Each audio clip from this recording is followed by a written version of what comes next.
talk a little bit about the Sandokan and what was the idea behind the particular design? Well, all my life, and this actually nobody told me this came from me. I'm a perfectionist. I always look for the perfect technique.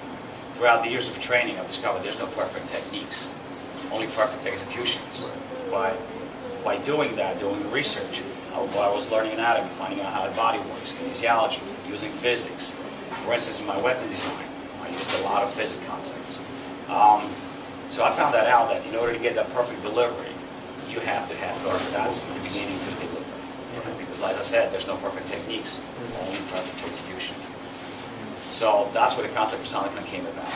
You know, there's some techniques that are more extensive, even in Kempo, that I find there's a lot of movements that are useless in the street situation. I'm not saying technique is bad, it's just useless. You know what I mean? So I needed a system that will complement all that. And that's what things we've been talking about, guys. I talked to you guys a lot about this. It's things that are functional and realistic, and depending on the situation you're in.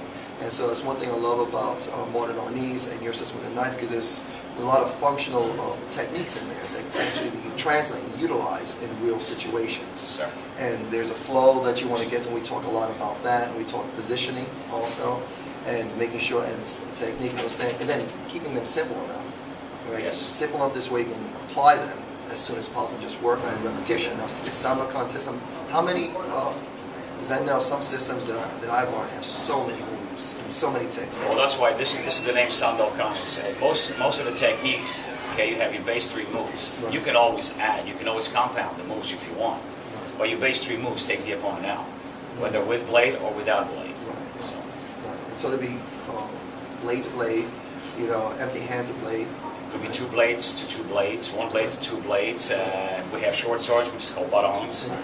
Could be a knife against baton. Could be empty hand against baton. Right. You name it. Could be 2 blades to 2 blades. Could be, you know, so forth, so forth. Whatever Okay, situation. guys, well, look forward to more videos. We'll do more videos in the future, and so you guys can get an idea. We're going to give you guys some drills, some techniques, and just introduce you to a lot of the concepts, not only in Sandokan, but just as in martial arts, some things that are great, and see if we can combine it all so that you have your distance, you have your levels, where you're going to utilize your kicking, your hand techniques, and also extension with weapons, and whether short weapons, long weapons, anything, so that you actually have this idea that it's a theory, it's a concept, it's a philosophy, it's a mindset, that no matter what the situation is, that you're training yourselves to adapt to the situation with whatever tool you have in your hand. So I appreciate you chatting with me, and I look forward to chatting with you next time.